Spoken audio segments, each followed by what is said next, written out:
Labai geras geimas, manau.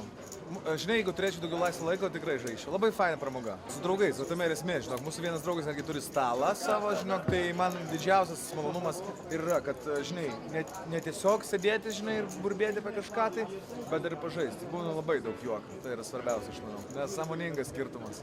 Žinai, aš esu pripratęs, pavyzdžiui, daryti kažkokį tai įtampą žmogui, ar ne, arba kažkaip tai kitaip vadovauti situacijai, kai mes bendraujam.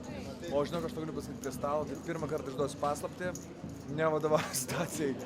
Žinai, mano gynybinė taktika visą laiką yra tiesiog įkenti juoktis, žinok, tai čia šiandien tai jaučiuosi visiškai mušamas ir talšomas, tai sėdžiu ir žvengiu tiesiog, nes emociškai labai stipru. Bet fainas, įdomus išbandymas.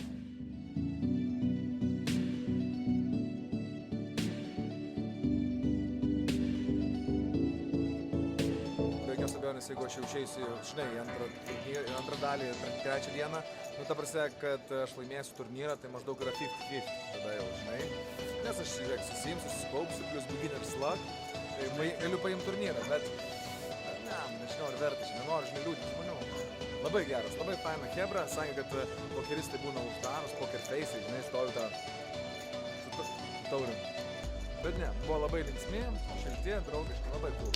Žodžiu, renginius jos man patinka, tokiems žmonėms galima